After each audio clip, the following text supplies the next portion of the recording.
Hola, ¿qué tal? Buenas tardes. Pues yo otra vez muy alegre de estar aquí nuevamente con ustedes, muy alegre de compartir la mesa con el doctor Marco Antonio Polo Scott. Doctor, ¿cómo está el día de hoy? Muy bien, maestra Ana María Rico. Buenas tardes, amigos, amigas. Nuevamente nos encontramos en este espacio para compartir algunos aspectos relacionados con la psicoterapia transpersonal y como lo hemos venido haciendo desde semanas anteriores, tocando el tema de la familia en relación con las herencias familiares. Así que le voy a pedir, maestra, que nos comparta de alguna manera qué es lo que hemos venido haciendo. Bueno, en el programa anterior estuvimos viendo algo referente a que todas las familias, o casi en todas las familias, existen los secretos. Esos secretos pueden convertirse en fosas, pueden convertirse en criptas e inclusive pueden llegar a ser fantasmas. Estábamos hablando todo lo relacionado a los distintos modos en que las familias pueden guardar los secretos por lealtad familiar y para de alguna manera proteger al mismo sistema. Quedamos que hoy íbamos a hablar de que en qué familias se dan con mayor frecuencia este tipo de secretos. Muy bien. Bueno, lo primero es dejar en claro que no todas las herencias familiares son tóxicas, como el caso de los secretos. Las herencias son de tipos distintos, podemos así como catalogarlas en lo nutritivo y en lo tóxico. Y dentro de lo nutritivo, pues por mucho nos permiten funcionar y le dan sentido a nuestra experiencia de vida. A través de estas herencias nos consolidamos y somos parte de un sistema. Recordando que ser parte de un sistema involucra, entre otras cosas, sentirse parte de él, pero al mismo tiempo que los demás me reconozcan como integrante. Es decir, decimos en psicoterapia transpersonal, la familia, viendo a sus integrantes, es sagrada. Y como consecuencia, sus integrantes son sagrados. Quien se mete con un miembro de la familia se está metiendo con toda la familia, así como en aquellos conflictos donde de alguna manera alguien se acerca a hacer daño a uno de ellos y entonces todos los demás se unen a pesar de las diferencias que hayan previamente para contrarrestar el ataque o para atacar a aquel que atacó. Algo que es importante decir de lo que hemos venido haciendo es lo que sucede con las fosas y por qué de las fosas. Y quiero recuperar la experiencia de lo que hemos hablado en otros programas con respecto al dolor y a la vergüenza que producen determinados actos o acontecimientos que se producen en el seno de la familia. Y que por lealtad familiar se evita hablar de ellos. Posteriormente, una generación después, en este momento de la fosa, lo que principalmente afecta es que el dolor que produce la vergüenza impide abrirlo hacia los demás y entonces queda ocultado, queda sepultado. ¿Qué acontecimientos? Bueno, pues las violaciones, los incestos y violaciones, los asesinatos, los homicidios, los accidentes fatales.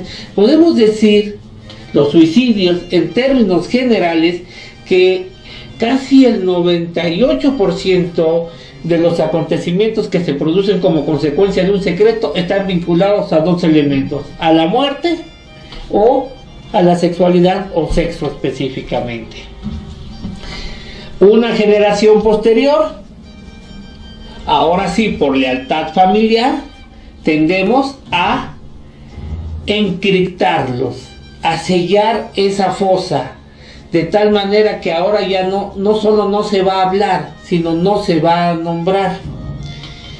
Y que el resultado de esto, una generación posterior, son los fantasmas. Pero no nos referimos a los fantasmas tradicionales y sobre todo hoy en día que está de moda cazafantasmas, nuestra Ana María, sino más bien nos estamos refiriendo a las manifestaciones psicosomáticas que los hijos de aquellos que vivieron las experiencias del secreto en primera instancia presentan a través del cuerpo, es decir, como manifestaciones psicosomáticas, y que dentro de esas manifestaciones psicosomáticas, cuando se acude al médico, al especialista, él comenta, no hay una explicación fisiológica y por lo tanto esto debe de ser psicológico. Claro, debemos de dejar bien claro que no toda manifestación psicosomática tiene que ver con fantasmas. Los fantasmas regularmente, en el momento que en terapia transpersonal los tratamos, traen consigo una historia, y esa historia tiene que ver con el pasado, y ese pasado con las herencias familiares, y en ese sentido es como podemos ubicarlos para buscar en nuestros antepasados ese acto que generó el secreto, que dio paso a la fosa en una generación, en la siguiente la cripta, y lo que está sucediendo con el fantasma.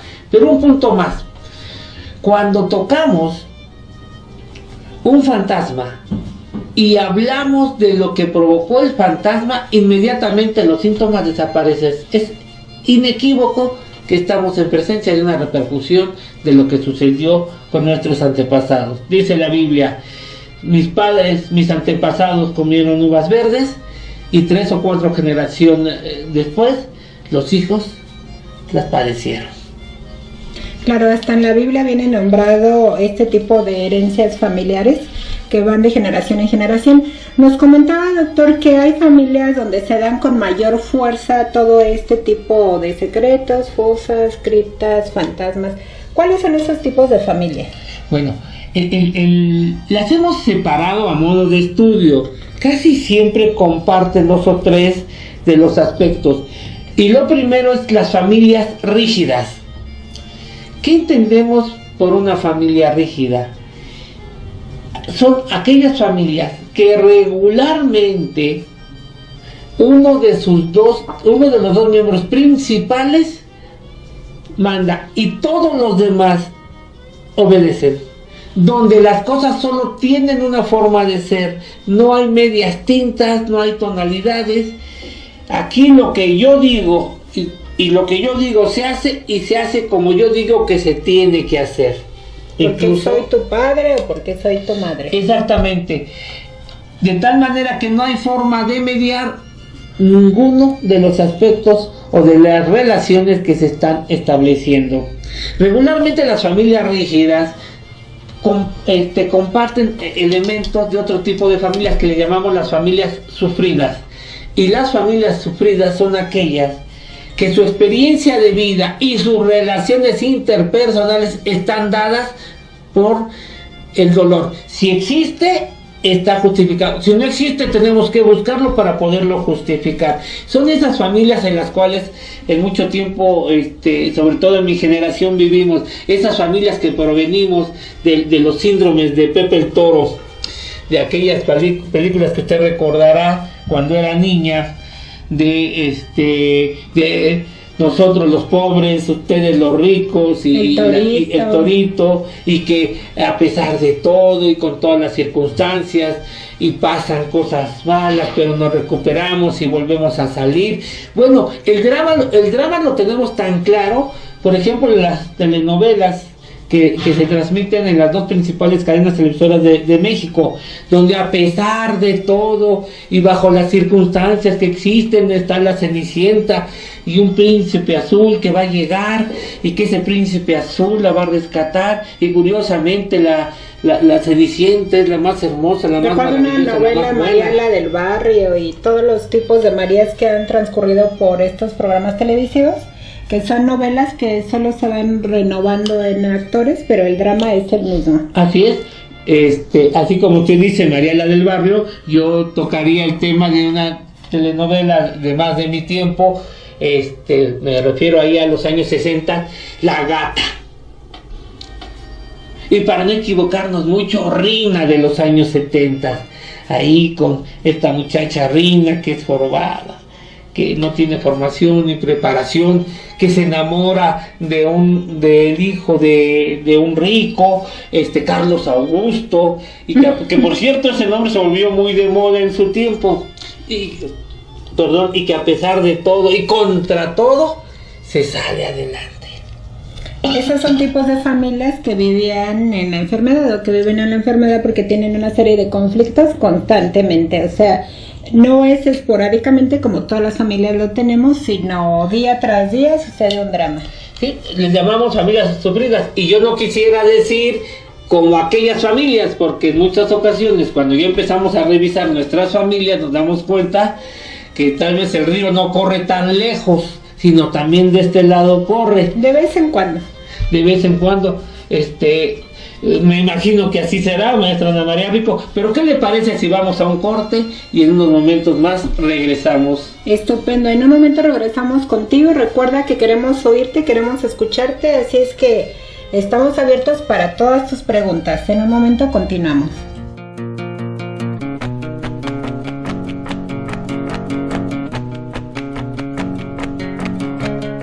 Pues mira, doctor, cómo los alumnos están atentos. Osiris nos pregunta, ¿cómo se pueden reflejar esas manifestaciones psicosomáticas de las que están hablando? ¿En qué parte del cuerpo?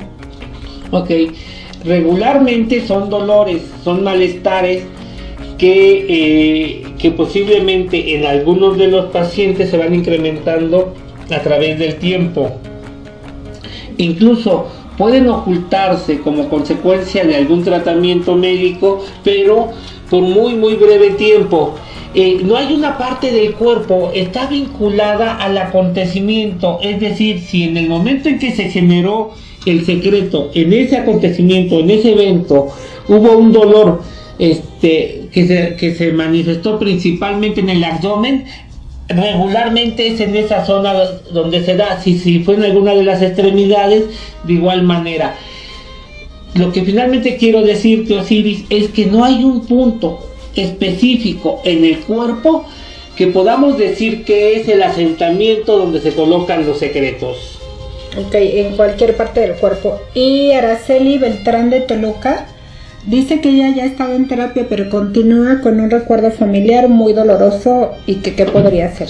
Bueno, Araceli, posiblemente lo que hasta ahora se está haciendo está muy bien, y no tengo muchos elementos para saber qué tipo de terapia qué tipo de terapia estás trabajando.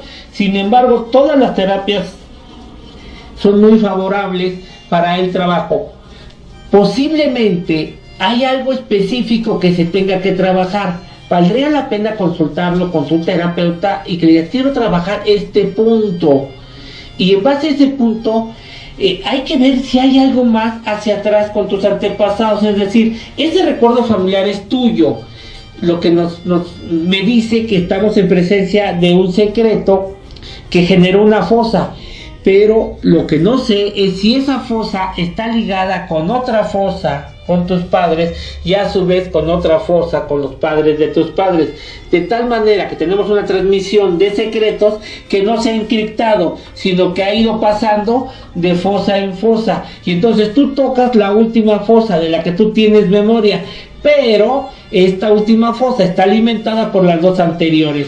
Entonces, en su caso, tal vez valdría la pena checar para unas sesiones el trabajo con lo transpersonal y en ese sentido poder llegar a más.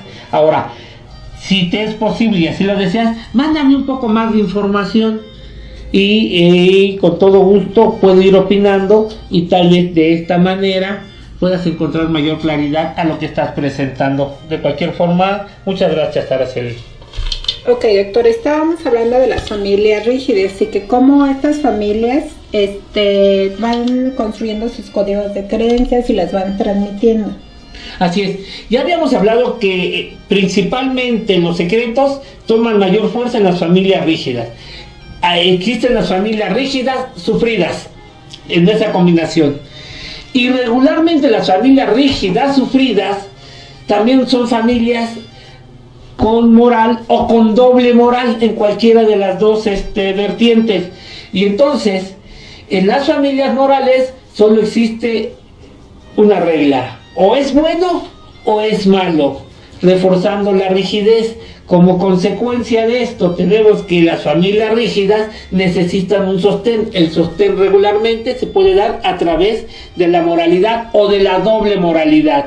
Es decir, el juicio a los otros de lo que no se debe de hacer, pero solo para los otros.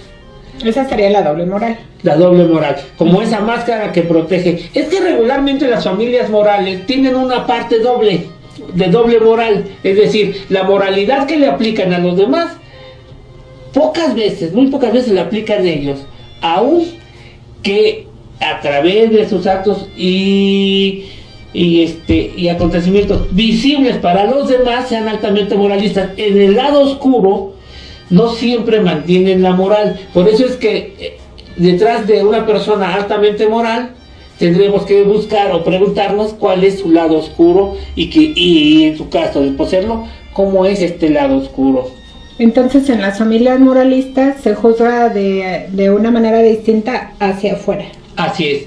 Entonces, cuando decimos hacia afuera, no nos referimos hacia afuera de la familia, sino hacia adentro de la familia, a los otros integrantes. Se puede juzgar a los de afuera haciendo la comparación, o sea, fíjate lo que hacen aquellos, porque implícitamente se está poniendo en juego lo que hace la familia. Entonces la familia es buena y los de allá son malos. El pecado es malo, lo que hacemos nosotros por medio de nuestros actos es bueno. Incluso podemos encontrar una regla: entre más moral, sufrida y rígida es una familia, más secretos, fosas, criptas y fantasmas posee. Igualmente porque no se permite la comunicación, o la comunicación está totalmente cortada. Así es. No son ámbitos donde la comunicación se pueda llevar a cabo de manera fluida, sobre todo porque dentro de las herencias familiares en este sentido hay alguien que domina, y el que domina no permite que los demás expresen, pero además los demás no se permiten expresar porque en ese sentido irían en contra de lo que han aprendido dentro de sus herencias familiares. Ok, ¿qué más podremos agregar a este tipo de familias donde se da? ¿Hay algún término más que nos...? Claro, incluso podemos decir que es así como complemento. Las familias rígidas. Que son sufridas, que son moralistas, y una forma excelente de proyectar la moralidad es la religión, cualquiera de ellas. Y entonces cuando tenemos rígidas, sufridas, moralistas y religiosas, tenemos todavía mayor posibilidad de tener en esa familia secretos, fosas, criptas, fantasmas. Tanto que la religión por sí misma, cualquiera, genera las condiciones necesarias para que se den las otras tres, es decir, para que se busque la moral, para que la familia sea sufrida, sobre todo recordando que el reino de los cielos, según me han contado, pertenece a aquellos que en este plano son misericordiosos. Ya lo dijo en una metáfora el Señor, que es más fácil que un camello entre por el ojo de una aguja que un rico entre al reino de los cielos, según escuché en alguna ocasión. Y que, por cierto, usted me había comentado para un paciente. A ver, recuérdeme esa experiencia, por favor. Sí, un paciente comentaba mucho esto porque él de alguna manera tenía un negocio, pero se sentía muy culpable en que le generaba muchos ingresos, y entonces decía, no voy a poder llegar al cielo por esta frase que acaba usted de mencionar, porque lo creía así totalmente, de que si él tenía dinero y si él tenía riqueza acumulada, no iba a poder llegar al cielo, y era porque pues muy seguramente provenía de un tipo de esta familia que estamos diciendo que la religión lo orillaba a tomar este tipo de pensamiento. Así es. De estos casos hay muchísimos dentro del proceso de los procesos psicoterapéuticos, de aquellas personas que cuando llegan a terapia, en el discurso que tienen, está plagado de cuestiones religioso-moralistas y que refuerzan el sentido del sufrimiento y que buscar que tengan cambios permanentes durante el primer tiempo del proceso es bastante desalentador, pero que eso nos obliga a trabajar con mayor ahínco y poderle mostrar al paciente qué es lo que quiere. Yo muchas veces pongo la metáfora de la mesa recién servida para efectos de mis pacientes y de sus familias, es decir, una mesa llena de manjares. Entonces, yo les imagino, amigos, le pido, maestra, que por un momento se imagine que en esta mesa tenemos unos chilaquiles con harto queso y crema, tenemos un pavito, una pierna, un pozole, el pozole, tenemos agüitas de sabores, tenemos las bebidas alcohólicas y que aquellas que alimentan el alma y la nutren, tenemos todo. Y que el paciente ve la mesa, incluso por allá tenemos unos totopos. Entonces el paciente decide qué agarra de la mesa, con qué se quiere alimentar. Están los fritos, los churumais, están las ensaladas, las frutas, los postres. ¿Con qué te quieres alimentar el día de hoy? ¿Qué es lo que quieres agarrar? Y muchas veces en esta metáfora les digo, porque tal vez estás acostumbrado a agarrar lo que siempre has agarrado. Y tal vez siempre lo has agarrado porque es lo mismo que han venido agarrando tus antepasados y tú solo sabes agarrar aquello que te enseñaron que puedes agarrar, a pesar de que en la mesa haya platillos exquisitos. Claro, pero también en base a todas sus enseñanzas, todo esto, lo que nos hace decidir es lo que tenemos en el inconsciente, que es todo lo que estamos aprendiendo, de dónde se generó todo lo que tenemos en el inconsciente. Doctor, ha mencionado otro tipo de familias en algunas otras pláticas, como las familias descalificadoras. Así es. En las familias descalificadoras, juntando todos los elementos, porque regularmente se van uniendo y algunos de los elementos tienen más fuerza que otros. La familia descalificadora es aquella familia donde un miembro de la familia, el miembro dominante, el que ha aportado más herencias familiares, tiende a desconocer las virtudes o desconocer los logros o desconocer o maltratar por los eventos que hacen los demás. Es decir, tiende a agredir sin considerar lo que hayan hecho, porque además es algo que lo que los demás hagan jamás será suficiente a lo que él ha hecho. Recuerdo una paciente que decía que su mamá era así, que hiciera lo que hiciera, su mamá siempre la corregía. Digamos, si estaba haciendo un alimento, le decía, no va así, te faltó esto, bla, bla. Si arreglaba la casa y ella se había pasado todo el día, a lo mejor en el quehacer hogareño, pero le había faltado una orillita y entonces pasaba la mamá y le decía, mira que hay polvo, en lugar de ver que había pasado 6 horas limpiando. Siempre la mamá buscaba algo para descalificar lo mucho o poco que había hecho esta paciente. Hay una frase que se ocupa regularmente para descalificar. La ocupan mucho las personas pasivo-agresivas y esa frase dice, sí, pero hiciste bien, sí, pero descalifican todo lo anterior para agregar, pudiste haber hecho más. Esto no lo hiciste. Y así como dices, se pudieron haber hecho de 100 cosas, 99 excelentemente, y por esa única cosa que no se hizo, se descalifica o se desvirtúa todo lo que se hizo excelentemente. Pues todos los eslabones de esta cadena que nos está mencionando, de varios tipos de familias y que se combinan unas a otras, ya está bastante pesada, pero creo que todavía hay unos eslabones que agregarle. Pero ¿qué le parece si, regresando de un pequeño corte, nos dice qué eslabones faltan? Me parece muy bien. Vamos al corte.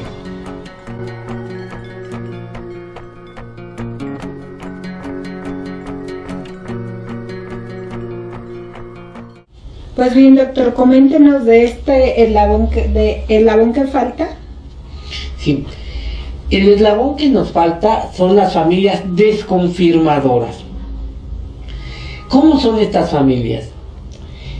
Estas familias, cuando se suscita un conflicto o una situación para la cual alguno de ellos no está de acuerdo, deja de tomar en cuenta a los demás. Toma más fuerza en aquellos casos en los que la mamá o el papá son los que no están de acuerdo y entonces le dejan de hablar a los demás.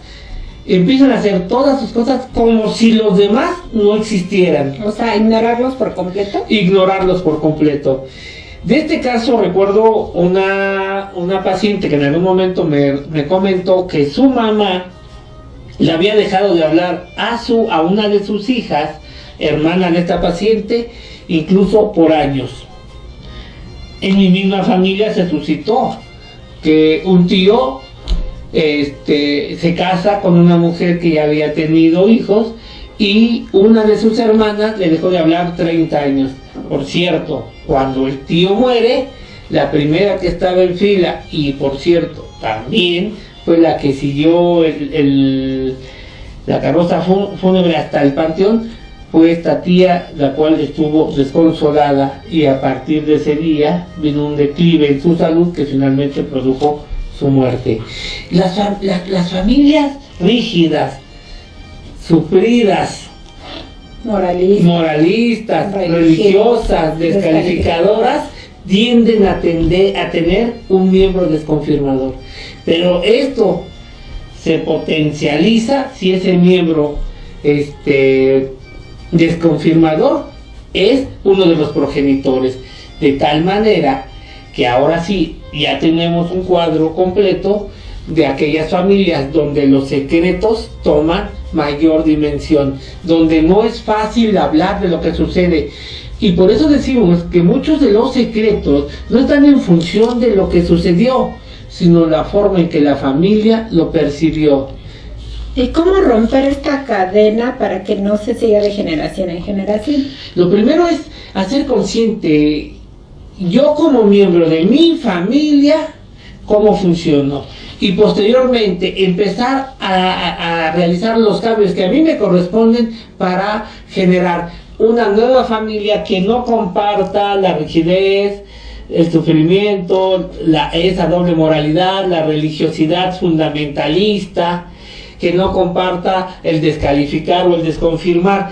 Ser parte consciente, sumar en base a uno de los principios de la familia, y es que cada miembro de la familia es responsable de lo que sucede dentro del sistema, y esta responsabilidad está en función de su rol y de su estatus, al mismo tiempo de la posición que guardan en torno a la línea familiar. Sí, de pronto muchos se escudan en que ellos son así por culpa de los padres, o que tienen un trauma por culpa de los padres, pero bien dice que cada uno de los miembros de un sistema es responsable de lo que le sucede al sistema. Y si esta persona que hace un poco de conciencia no quiere que vuelva a suceder lo mismo, digamos, con sus hijos, pues tendría que tomar mayor conciencia y tal vez escarbar un poco allá atrás para ver qué más pasó, pero no con el afán de descalificar, sino precisamente de entenderse mejor para poder potencializar todo de lo que es capaz esta persona, ¿no? Así es. Una de las cuestiones que tendremos a decirle a nuestros pacientes es que por algún tiempo, o todo el tiempo que ellos lo consideran, dejemos de juzgar lo que hicieron nuestros antepasados, porque ellos hicieron muchísimo, tanto que por eso nos encontramos hoy aquí, o por eso ellos llegaron a un consultorio a hacerle el trabajo que corresponde. O sea, nuestros padres y los padres de nuestros padres no hicieron lo que hicieron porque sean unas personas tóxicas, lo hicieron porque es lo que podían hacer en ese momento. Y retomando algunos elementos, podemos decir que hicieron lo mejor que podían hacer para ese momento. Ahora la responsabilidad está en nuestras manos, y es en nosotros a quienes nos corresponde no generar secretos, y en caso de que haya acontecimientos dolorosos y vergonzosos, poderlo platicar sin exagerarlos, que es otra de las cuestiones que sucede con estos tipos de familia. Tienden a superdimensionar lo que sucedió, y como consecuencia, repito, no tiene que ver tanto con lo que sucedió, sino con esa imposibilidad, producto de la forma en que es la familia, de poderlo hablar y poderlo comentar con los demás. Ahora bien, hay que tener mucho cuidado, porque a veces me dicen, entonces tenemos que abrir las fosas, y pareciera que eso es, abrir las fosas es, vamos a contarles a todos lo que sucedió. Eso no es abrir la fosa, eso es actuar de una manera imprudente. Creemos que la mejor forma de abrir una fosa es acompañados, y de alguna manera, si con eso se cuenta, con el apoyo de un psicoterapeuta transpersonal, es mucho mejor. Pero no se puede ir al mundo que nos rodea diciéndoles, sucedió esto o aquello, porque tal vez, en algunos casos, podemos lastimar a personas las cuales fueron afectadas y que de muchas maneras ya quisieron que esto se trascendiera. Entonces, abrir la fosa significa hablar del acontecimiento sin juicios morales, sin acusaciones estériles. Significa ponernos al tanto de lo que sucedió en mi familia, conocer a mis antepasados, porque conociéndolos a ellos, entonces yo seré capaz de conocerme a mí mismo. Y cuando yo me conozco, vaya que sé que la persona hace los cambios que necesita para regresar a la senda del crecimiento, para dejar de ser una persona, un ser humano que se ha limitado con adaptarse al mundo que le rodea, con limitarse a los aspectos de lo que marca la sociedad.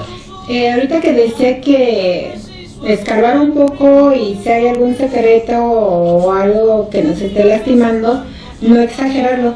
Recuerdo, esto fue hace unos 15 días, en mi familia hubo un primo que murió de VIH/SIDA, pero hace más o menos como 20 años. Entonces le estaba preguntando yo a mi tía, que era la más cercana, como recordando a ese primo que había morido de VIH, muerto, sí, me disculpas, y ella dijo, acuérdate que se murió de esa enfermedad. Y entonces yo la confronto y le digo, esa enfermedad que se llama SIDA.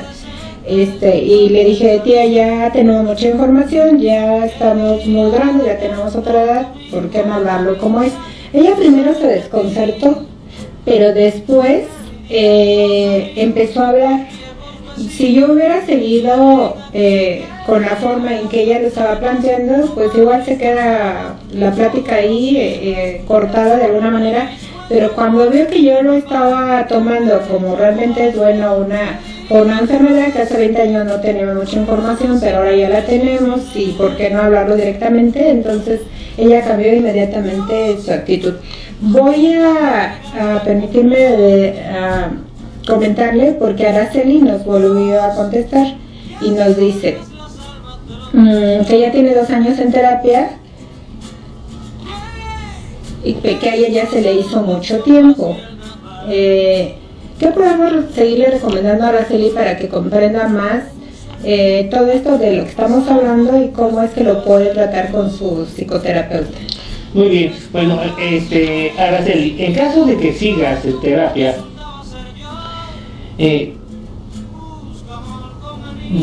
leo que era terapia familiar, seguramente ya hicieron un familiograma o trabajaron con algún instrumento para conocer la estructura de la familia.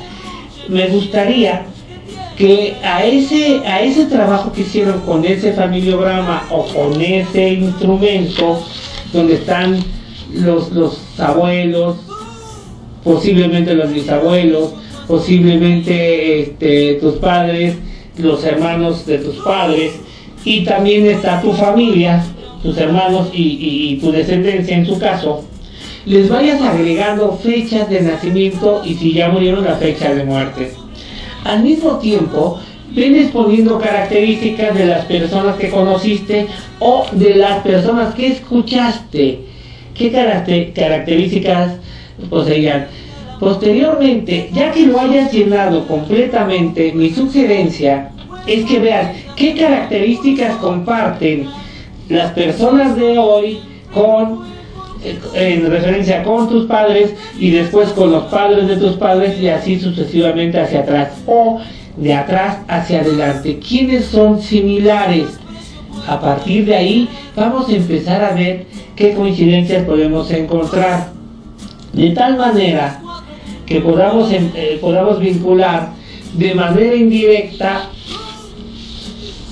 qué acontecimientos pudieron dar. Ahora, Araceli, si el asunto es el secreto que tú nos comentaste en tu primera pregunta, tiene que ver contigo, entonces debes de saber que es importante desmistificarlo, y para desmistificarlo hay que colocarlo en su exacta y justa dimensión.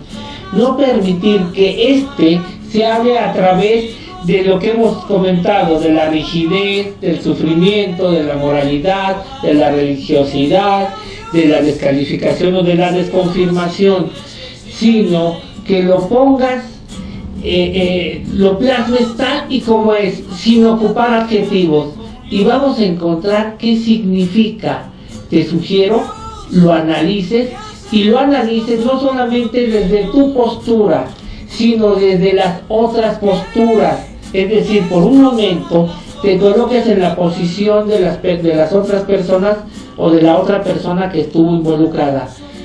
Y esto sería lo que te puedo comentar a través de estos micrófonos. Vamos a checarlo. Quiero hacer un pequeño comentario. Teníamos de fondo una canción de Silvio Rodríguez y tiene una frase donde dice: una buena muchacha de casa decente no puede salir. ¿Qué diría la gente el domingo en misa? Si saben de ti, ¿qué dirían los amigos? Los viejos vecinos que viven aquí, ¿qué dirían las ventanas? Su madre y su hermana, y muchas otras cosas más. Y también habla del colonialismo español. Entonces también tenemos representada de alguna manera una pequeña parte de lo que estamos hablando en esta canción de Silvio Rodríguez. Del maravilloso cantautor cubano, de la nueva trova cubana, que es conocidísimo en toda América Latina. Doctor, ya nos explicó todos los eslabones que de alguna manera hacen esta cadena tan pesada, ya nos explicó cómo podríamos de alguna manera ver en nuestro pasado para mejorar nuestro presente. Pero ¿qué otras cosas influyen para que este tipo de familias, que en este tipo de familias se den todos estos secretos? ¿Hay algo más que influya sobre las familias? Bueno, como características de la familia creo que ahí hemos abarcado. Sin embargo, algo que podemos completar, es decir, que hay familias que viven en torno a la sociedad, es decir, su vida está dada por los demás. Parte de ello lo acaba de leer dentro de esta canción. Y del otro lado están las familias que viven en torno a ellos mismos, es decir, hacia adentro. Estas familias se vuelven más rígidas, más sufridas, más moralistas, religiosas, descalificadoras, en tanto viven más hacia afuera que hacia ellos mismos. Es decir, en aquellas familias donde la sociedad pesa mucho más, donde lo que diga la sociedad debe de ser tomado en cuenta, donde la frase primordial es ¿qué va a decir la gente? En ellos, por mucho, el secreto o los secretos tienden a tomar más fuerza. Ahora, hemos hablado en muchas ocasiones del secreto, pero la mayoría de las familias, si no es que todas, tenemos secretos. Lo que sucede es que algunos de esos secretos, después de una generación o dos, se pueden platicar y se hablan, sucedió esto, y en muchos otros casos no. Son estas familias donde ya no se habla, donde se generan las cosas, las criptas y los fantasmas. Aquí la clave es ser sensato. No todo dolor psicosomático es un fantasma, y no todo lo doloroso y vergonzoso dejó de hablarse. Porque cuando la familia empieza a cambiar, cuando la familia se empieza a conocer, entonces a cada miembro de la familia se le coloca en el lugar que le corresponde en base a sus actos, y como consecuencia se le rompen. El problema del cual nosotros nos estamos centrando es en aquellas familias donde estos secretos siguen manteniéndose después de tantas generaciones. Pero ¿qué le parece si por un momento hacemos una pausa y regresamos.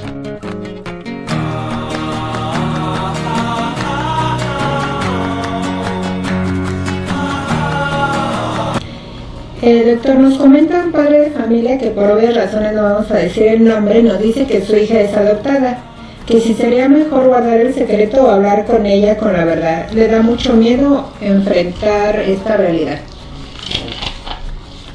Lo primero que le puedo comentar es que nos falta información.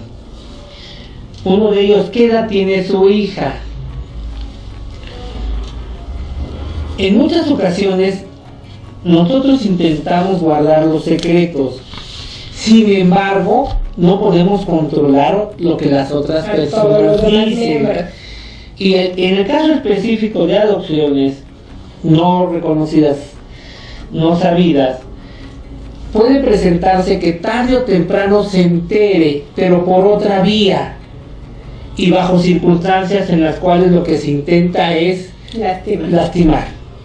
Entonces, en ese sentido, es muy factible que la reacción sea una reacción de molestia marcadamente inclinada hacia quienes dieron la protección y el cuidado.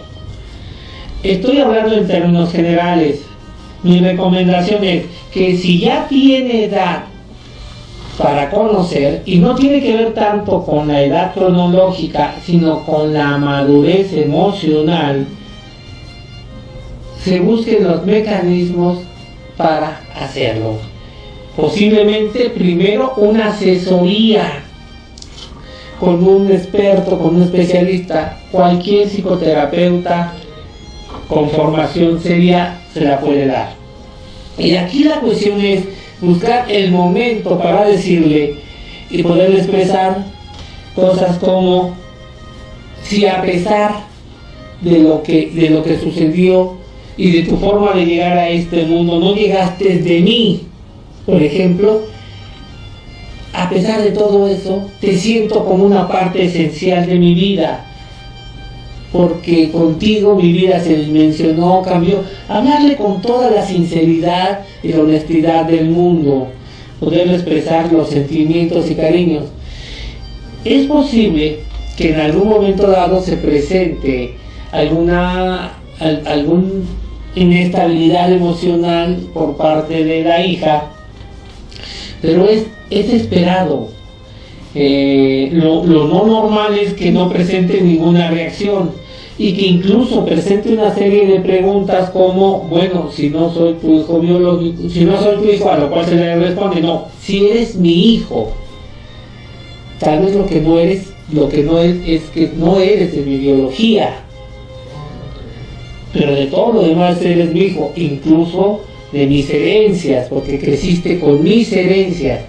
Entonces, en ese sentido, si se tiene información y lo quiere saber y se quiere compartir, adelante. Por eso es que no es tan de bote pronto poder decir sí, díganselo o no díganselo, porque con lo poquito que tengo aquí y leyendo textualmente lo que me llega, que es un padre de familia que su hija es adoptada, que si sería mejor guardar el secreto o hablar con ella, con la verdad, y dice: me da miedo enfrentar la verdad. Y es normal, y es natural, y es esperado que tengas miedo. Es algo para lo cual no tienes experiencia. Lo que sí te puedo decir es que si tomas en cuenta el momento oportuno, bajo las condiciones oportunas, en el momento histórico oportuno, regularmente,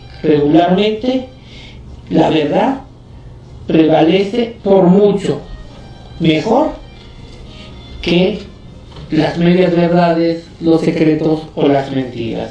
Si nos das mayor información, es posible que de la misma manera podamos hacer otros comentarios que nos apoyen, que te puedan apoyar y te puedan servir en este sentido. Ok, doctor, aquí hay otro comentario de Luis que dice: en mi familia nos hablamos por apodos. Quien manda es un hermano, no manda ni mi papá ni mi mamá. Y también tenemos poca comunicación porque nuestras labores son de distinto tiempo. ¿En qué familia encajaríamos? O sea, de las definiciones de familia. No tendríamos muchos elementos. El nombrarse por apodos puede ser una costumbre familiar. En casi todas las familias, o mejor dicho, en muchas familias, los hijos toman sobrenombres. Y esos sobrenombres pueden ser en función de su nombre o del lugar que ocupan en la llegada a casa, así como la chiquis, la más pequeña, aquel que llegó y le vieron cara del abuelo y el abuelo se llama Panchito, pues el Panchito. Tenemos los nombres, los diminutivos de nombres, Rosario, Chari. Entonces, la información que me proporcionan no me permitiría decirlo. Solo sé aquí que hay algo que es importante comentar, que si los dos progenitores no se encuentran en la cabeza, tenemos a uno de los hermanos que es el que dirige toda la familia. Tendremos que ver qué sucedió, de qué forma se adaptaron para que este hermano subiera en su nivel fraternal al nivel paternal, y qué pasó con los padres. Entonces, regularmente esto se debe a adaptaciones, a formas de funcionar que permitieron que la familia siguiera funcionando. Con más datos pudiésemos decirles de manera más precisa hacia qué característica de familia poseen.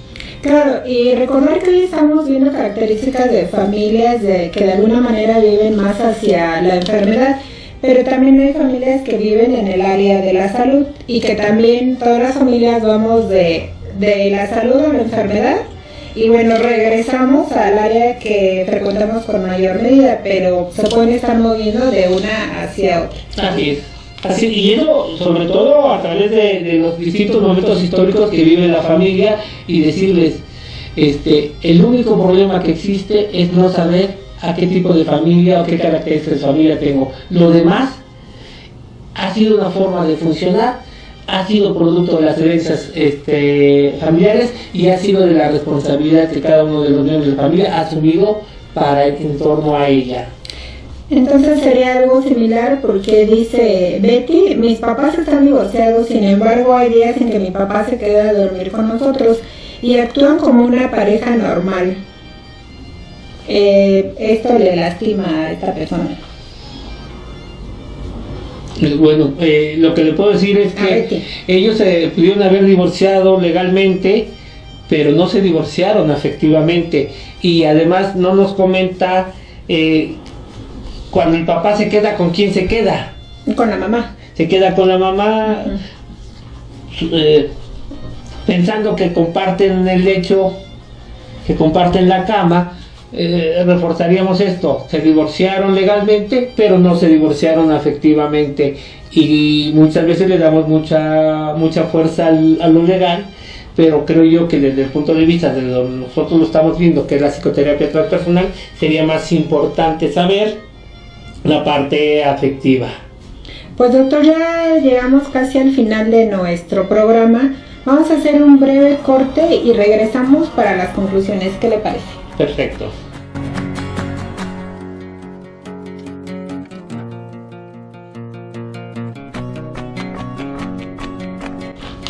Pues paso unos saludos de Alejandra. Ella es alumna de psicopedagogía y actualmente trabaja en el CETI 7. Gracias, Ale, por estarnos visualizando. Doctora, a manera de conclusión, para todas estas personas que nos están visualizando o nos están oyendo, ¿por qué investigar de qué tipo de familias provenimos?